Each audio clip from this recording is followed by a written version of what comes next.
जय जगन्नाथ सांग मैंने रास्ता किचन को स्वागत जनाई आरंभ करवा आज रेसिपी। आज मु आपण मानक पई नहीं आसी आम ओडिया घर एक स्वादिष्ट और सहज रेसिपी कखारु पत्र भजा। अल्प किछि सामग्री रे एहाकु एते स्वादिष्ट भाव में बनई पारिबे जे भात सहित खाइबाकू बहुत मजा लगिवो। तेबे चलंतु बेसी डेरी न करी आरंभ करवा आज मजेदार कखारु पत्र रेसिपी। कखारु पत्र रेसिपी बनैबा पई आमे एई सबु सामग्री नहींचे। कम सामग्री रे इटा बनैबा बहुत सहज आउ आपण माने इटा बहुत कम समय भितर भी बनै परिबे। ताले कखारु पत्र आपण मानकर एमिति गाँव रे तो बहुत परिमाण मिले जाए, सहर रे भी हमको मार्केट रे मिले जाए। मुझे देखि पारुथिबे कखारु पत्र नहीं 250 ग्राम रे एई फ्रेश वाला नेबे। तो फ्रेश वाला नेले ना तार स्वाद बहुत भल आसी थाए। देखि पारुथिबे एटा मु आनिची आनि ताको भल भाबरे भी धोई देइछि। एटी देखि पारुथिबे एते फ्रेश भी देखा जाउछि। कखारु पत्र रे आपण माने जानिथिबे बहुत हितकारी थाए देह पई। हमर आंठु गंठी जदि किछि पेन होता भी कखारु पत्र खाइले क्योर हो जाए। तो ये मुझे क्षीर देखि पारुथिबे 4 ରୁ 5 टेबल स्पून। ता सहित नहीं 5 फुटण 1 टेबल स्पून। सोरिष तेल मुझे नहीं 1 टेबल स्पून। तो आपण हिसाब से आप रिफाइन ऑयल भी नहीं पारे, बट सोरिष तेल देले भल लगे। ता सहित मुझे सुखिला लंका जोटा कि मुझे 2टा नहीं, स्वाद अनुसार लुण नहीं एवं ये देखि पारुथिबे कटा होता आलू नहीं। आप चाहिए आहरी छोट छोट करके काटी पारे। मुझे सेप्रे ही नहीं एंड देखि पारुथिबे एठी मु नहीं कखारु जोटा कि मुझे काटिक नहीं। कखारु को यही भाव में धोईकी भल भाव में काटी नहीं। एमती छोट छोट करके सरू सरू करके काटी नेबे। ता सहित मु पियाज नहीं एमती सरू सरू ही काटी नहीं। ये 2टा मो मीडियम साइज रो पियाज नहीं। आपण हिसाब से आप नहीं पारे जिते पियाज देवे से भल लगे। एबे कखारु पत्र को भल भाव में धोइला परे मुझे कौन करना देखि पारते यही आपन को कखारु पत्र मिल। एबे आमे तार जो सिरा गुड़ा थाए एमती आमे बाहर कर नबा। तो यही भाव में आमे बाहर करनेले तो रुखा रुखा लगे तक भल टेस्ट आसे। तो ये देखि पारुथिबे कखारु पत्र ये भाव में मुझे तार सिरा प्रसिरा बाहर कर नौची। ता सहित एबे कौन करुचे ना ये भाव में ताकू हाथ रे टिके आपण एमती मकची नेबे।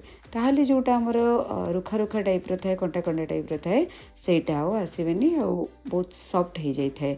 तो देखि पारुथिबे कखारु पत्र केते सॉफ्ट हो जाई। तापर हम कौन करबा ना सब कखारु पत्र को एमती करके काटी नबा। तो एमती मु सरू सरू करके एमती काटी नेछि। छोट छोट करके काटिकी नेले ही बहुत भल लगे, तार टेस्ट भी भल आसे। तो देखि पारुथिबे एई भली भाव में आपण माने काटी नेबे। कखारु पत्रटा जिते आमर छोट रहिबो सेते हमको कणिया लगिबो भजाटा। एबे गोटे पैन नबा। पैन रे आमे ऐड करबा सोरिष तेल। सोरिष तेल देले तार बास्ना बहुत भल आसे, बहुत भल कॉम्बिनेशन आसे कखारु शाक सहित। तो आमे चाहिए रिफाइंड ऑयल नहीं पारिबा, बट सोरिष तेल नेले बहुत भल। ता सहित आमे दबा 5 फुटण मुझे नहीं 1 टेबल स्पून। 5 फुटणटा भल भाव में भाजी होला परे आमे दबा सुखिला लंका।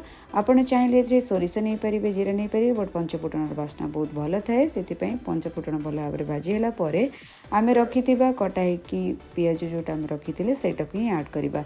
मन रखिबा पियाजटा को आपण सरू सरू करके काटी नेबे। एबे आमे ऐड करि नउची पियाज आ पियाजटा को भल भाव में आमे भाजीबा। कहीं पियाजटार जो आमर कंचाड़िया स्मेल थाए सेटा जेमती जीव। ता सहित गोल्डन ब्राउन कलर आसिले कौन हुए ना शाग सहित तार बहुत भल टेस्ट आसे। आउ टिके ब्राउन कलर आसिले शाग ता सहित ऐड कले बहुत भल तार बास्ना भी आसे। तो आमे कौन करबा ना पियाजटा को एमती गोल्डन ब्राउन होला पर्यंत एमती भल भाव में ताको फ्राए करि नबा। आ मन रखिबे आपण चाहिए छोट छोट करके भी आपण काटी पारते। एमती लंबा लंबा कले हमको बहुत भल लगे ता शाग सहित से मु लंबा लंबा करके पियाज काटी। आपण चाहिए छोट छोट करके भी काटी पारिबे। एबे कौन करबा ना हम पियाजटा भल भाव में भाजी हो गला परे आमे रखिथिबा जो आलू आमे काटिके रखिथिले सेटा को ऐड करि नबा। ता सहित कखारु भी जो आमे काटिके रखिछे सेटा को भी आमे ऐड करि नबा आ ताको भल भाव में भाजी नबा। ताले भाजिले कौन हुए ना तार बास्नाटा परिवार बास्नाटा भी बहुत भल आसे। तो आमे एमती ताको टिके सालो फ्राए करिला पर्यंत एमती आमे ताको भाजी नबा। ता सहित आपण चाहिए किसी अन्य पनीपरिया जमती कि आप चाहिए जह्नी भी एथरे ऐड करें। जह्नीर भी बास्ना बहुत भल आसे। तो जह्नी भी आपण एथिरे देकी भी भाजी पारिबे। ता सहित आम एबे कौन करवा ना से स्वाद अनुसार लुण आड कर नवा। स्वाद अनुसार लुण जदि आप आड कर नौकरी कौन हुए ना आमर जो पनीपरिवाटा अच्छे भल भाव में सीझीज। तो मुझे देखिपे स्वाद अनुसार लुण आड कर आउ सीझाई आम एमती टे भल भाव में मिक्स कलापर सीझाई आम टे छाड़ी नवा। तो पियाजटा को एमती भल भाव में भाजी देले ही तार कौन हुए ना पियाज सहित पनीपरिया भल भाव में तार सीझी भी जाए आउ टेस्ट भी भल आसे। ये मु घोड़नी साहाय्य 2 मिनिट पर्यंत घोड़े देती। देखो 2 मिनिट पर सैलो फ्राई आमर हो जाइए। आउ देखिपे केते सुंदर भी कलर चेंजेस हो आसलानी। एबे कौन करवा ना आम जो काटिक रखी थे साग कखारु साग आम आड करवा। तो कखारु सागटा आम आड कले कौन हम तार बास्ना भी भल आसो जेहेतु अधा आमर सीझी जाइए पनीपरिया ता सहित सागटा देले सागर भी किसी पानी अंश थाए आम ए कि पानी भी आड कर नौचे। ताहले कौन हुए ना पानी टिके आम देले जेहेतु रुखा रुखा थाए आमर कखारु सागटा से आम कि पानी देचे ता सहित पनीपरिया सहित सागटा भल भाव में जमी सीझीज। तो आपण मैंने एमती अल्प पानी देवे जमती कि मुझे नहीं 3-4 टेबल स्पून नहीं।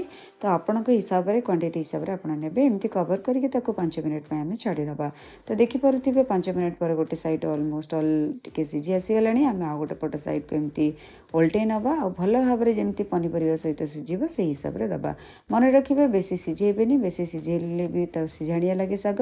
तो से हिसाब से आपड़ कौन करेंगे ना मीडियम फ्लेम रे रखिकी साग को सीझेबे। आ सागर जमी पानी अंश जमी मरीगला आम कौन करवा आम जो रखीचे क्षीरटा देले कौन हुए ना तार भल टेस्ट आसे जेहेतु आमर खारिया टाइप थाए आमर साग से आम क्षीर आड करुचे ताहले मिठाड़िया अंश आसब। तो ये मुझे कौन कली क्षीर आड करनेली ये मुझे 3-4 टेबल स्पून क्षीर आपड़ चाहिए आपण हिसाब से नहीं पारे बट बेसी क्षीर देवेनि। तो टिके तार स्वाद भल करने मुझे कौन नहीं ना क्षीर नहीं आप चाहिए ए चीनी भी आड करेंगे किंतु मुझे चीनी नहीं ये जेहेतु हेल्दी फूड आप चाहूँगी ताले एमती ही करेंगे। आमती आम सीझाई किसी समय घोड़े छाड़ी नवा। तो देखिपे आम मन रखिए ए जो क्षीर अच्छी क्षीरटा भल भाव में जमी साग सहित मिसीज कौन सी क्षीर पानी अंश रही आई भाई आम छाड़ी नवा। एमती मु घोड़े रखी थी देखिपे क्षीर अलमोस्ट अल ता सहित सीझीगला। ता सहित कौन है ना आमर देखिपे धीरे धीरे क्षीर सहित साग भी भल भाव में मिसी जाइए। आ क्षीरर जो परिमाणटा थिला सेटा धीरे धीरे ता सहित फुटिबा सहित परफेक्टली सेटा ड्राए हो गला धीरे धीरे। तो ये देखिपे पूरा क्षीर भल भाव में मरला जाए आप एमती फ्राए करेंगे। एबे देखिपे आमर कखारु साग भजा रेडी हो जाइए। आ केते सुंदर भी कलर सहित आमर भजा केते टेस्टी भी देखा जाउची। तो देखिपे यहाँ आपण मैंने पखाड़ सहित खाइबे तो आपको बहुत मजादार लगे। तो ये आम कौन करवा ना गोटे प्लेट्रे सर्व करनवा। मुझे देखिपे सर्व कर देखिपे सागर केते सुंदर टेक्सचर आसी। यहाँ आपण मैंने निश्चिंत घरे ट्राए करंतु आपण फैमिली सहित शेयर करंतु। आशा करुँच आज यही सहज और स्वादिष्ट कखारु पत्र भजा रेसिपी आपण मानक निश्चय भल लगी। जदि भिडटी भल लगी थाए तेबे एक लाइक शेयर और कमेंट करने को जमारू भूलिबे नहीं। आउ एमिति नुआ स्वादिष्ट रेसिपी और घरोई रेसिपी देखिबा पाई मो चैनल को निश्चिंत सब्सक्राइब करनियंतु। ताहले आपण माने जहाँ भी हमर नुआ नुआ रेसिपी आसीबा आपण देखि परिबे। ता सहित बेल आइकन को प्रेस करनियंतु अपकमिंग नोटिफिकेशन पाई। पुणी देखा हेबो आउ एक नुआ मजेदार रेसिपी सहित। तो आपण मैंने से पर्यंत भलरे रुहंतु सुस्थ रुहंतु आ सब बेले यही भल पाए दिंतु आगो सपोर्ट करू थांतु। एमिति आगामी वीडियो पाई आपण मैंने सब बेले हमको एनकरेज करू थांतु। Thanks for watching. Bye bye.